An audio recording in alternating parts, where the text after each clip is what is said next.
전기가 플러스에서 마이너스로 흐른다고 배웠잖아요. 네. 근데 실제로는 마이너스에서 플러스로 전자가 이동하는 거야. 이 정도는 다 알고 있잖아. 네. 근데 전선 속에 있는 전자를 뭐라고 부르는지 알아요? 금속 안에 있는 전자를? 배웠어. 기억해봐. 자유전자. 아, 네. 전자는 원래 자유롭게 움직여. 그쵸. 전자가 마이너스에서 플러스로 가는 와중에 플러스에서 마이너스로 가는 놈들도 있어. 알았어?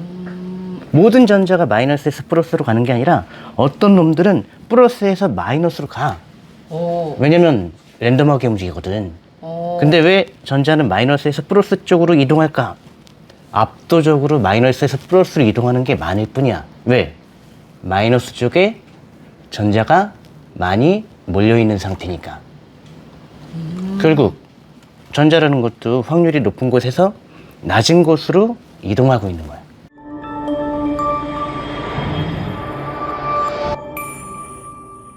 대본 없이 할 수 있는 장르가 몇 개 있죠. 자, 근데 뭐 실패할 수도 있어. 그냥 머릿속에서 생각이 나가지고 막 즉흥적으로 하는 거니까.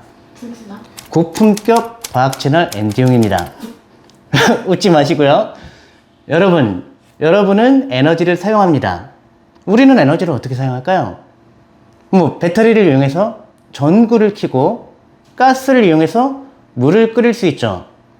그럼 배터리를 통해서 전구를 켰다고 쳐봅시다. 우리가 그래서 100WC를 썼어. 네. 그럼 그 100WC를 우리가 진짜 사용한 걸까?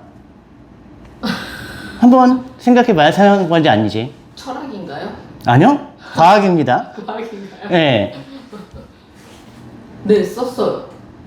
썼다고 착각을 하지만, 자, 100W의 에너지는 전선을 통과하면서 일부는 열 에너지로 바뀌었을 거고요. 그리고 전구에서 빛으로 바뀌었겠죠. 그리고 또 백열등 같은 경우는 열도 엄청나게 나.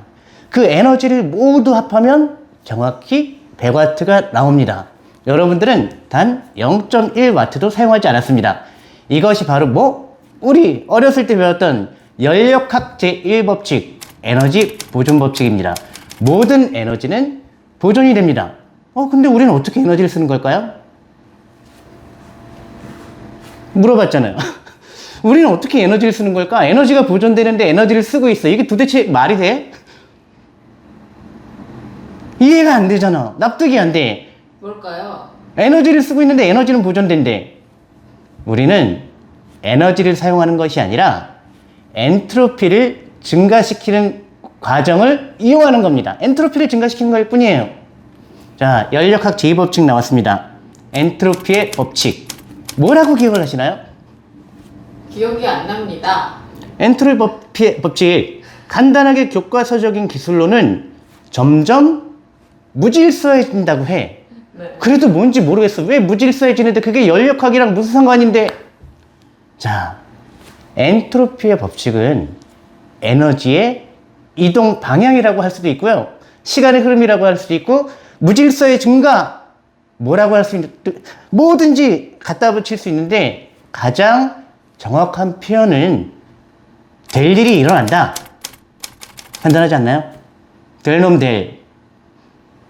가장 높은 확률이 일어난다. 확률 높은 사건이 일어난다. 자, 근데 이게 설명하는 게 너무 힘들어. 그럼, 어떻게든 초등학생들 이해를 할 수 있게 설명을 해볼게요. 자, 에너지가 이동한다. 어떤 예를 들은 게 가장 쉬울까요? 자, 그림을 그려주세요, 화면에. 한쪽에는 빨간 공이 100개가 있습니다. 이 빨간 공은 초속 1m로 계속 움직여요. 그럼 어떻게 되겠어? 당구대처럼? 빵빵빵빵. 네, 난리. 부딪히겠지? 네. 서로 지들끼리도 부딪히고 100개가 네. 왼쪽에서 네. 오른쪽에는 파란색 공 10개가 있습니다. 10개도 빨간색과 똑같은 속도로 막 무작위대로 움직여요. 네. 그리고 가운데는 칸막이가 있어. 이 칸막이를 딱 치우면 어떤 일이 일어날까요? 섞이겠죠. 왜? 자유로우니까. 그러면 나중에 두 방에 빨간 공과 파란 공의 분포는 어떻게 될까? 1대10? 아니, 서로 막 움직여 똑같은 속도로 무작위하게 섞이겠지. 네. 나중에는 어떻게 돼요? 양쪽 방에 네. 빨간 공과 파란 공의 숫자는 똑같아집니다. 이게 바로 연력학 제2법칙, 엔트로피의 법칙이에요. 왜 섞였냐? 자, 이 빨간 공과 파란 공을 나눈 단면을 기준으로 생각을 해보죠. 이 단면을 기준으로 시간당, 자, 얘가 초속 1m로 움직인다고 했지. 어쨌든 시간당 통과할 수 있는 빨간 공이 많을까요? 파란 공이 많을까요? 아까 몇 개라고 했지? 100개, 10개라고 했지? 왜 네. 빨간 공이 많을까? 더 많으니까. 네. 예. 이쪽으로 올 확률이 더 많겠지. 네. 반면 이 면을 통과할 수 있는 파란 공의 확률은 처음에는 빨간 공의 몇 %일까요? 10%. 네, 쉽죠? 이게 뭐예요, 바로? 어떤 트로피. 엔트로피, 높은 확률의 사건이 꼭 일어난다. 이게 빨간 공, 파란 공을 가지고 제가 설명을 했는데요.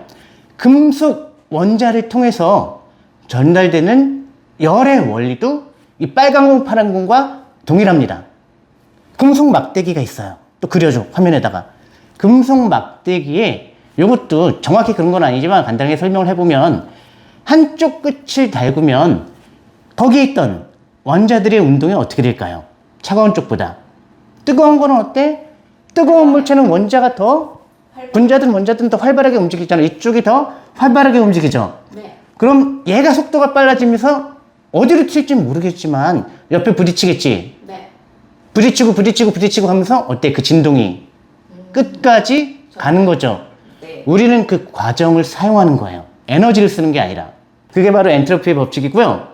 그래서 이런 말이 있어요. 아주 낮은 확률이지만 이 엔트로피가 역행할 수도 있대.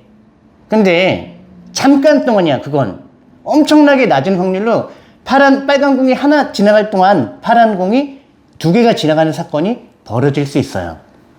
근데 아까 시간이라고 했지. 네. 시간이 흐르면 결국 어떻게 돼, 그건. 잠깐 일어난 사건이지만 더 많은 높은 확률의 사건들이 계속 일어나면서 결국은 모든 공들이 섞이고 무질서해지죠.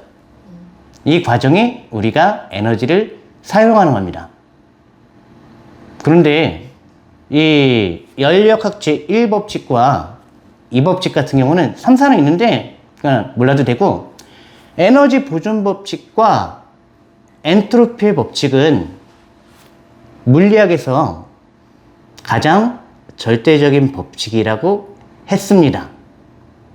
그런데 양자역학에서 이게 한번 뒤집어졌어요. 어떤 거냐, 이름이 흑체복사인가? 그런 내용인데 지금 대본도 없이 막 떠드는 거라서 틀릴 수도 있어요. 뭐냐면 완벽한 진공 있잖아요. 양자역학에선 완벽한 진공에서는 전자가 2개가 양전자, 반전자, 물질과 범물질이죠.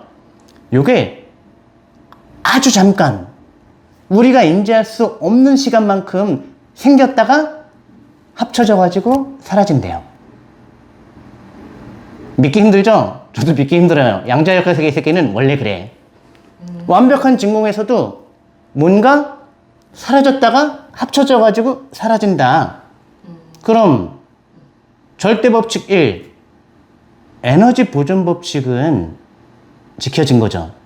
결과적으로 사라졌으니까. 그게 계속 남아있으면 안 지켜지는데 사라졌잖아, 시간이 지나면서.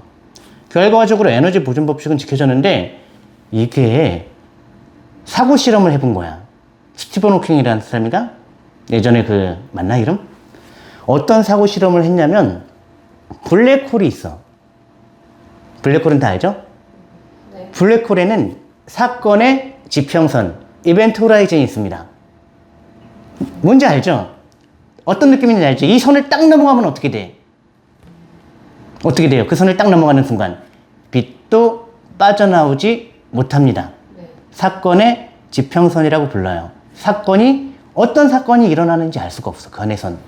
그런데 만약에 블랙홀의 사건의 지평선의 진공 공간에서 물질 하나, 반물질 하나가 쌍으로 나왔다가 딱 결합해야 되는데 하필이면 둘 중 한 놈이 사건의 지평선을 넘어가 버렸네?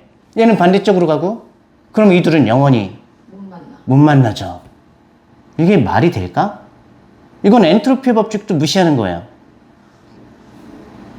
이런 이론을 제시를 했는데 확실하지는 않지만 이게 관측이 됐다고 합니다. 네이버 찾아보면 다를 수도 있어. 네. 예. 그냥 오늘은 수다를 한번 떨어봤습니다. 재미없을라나?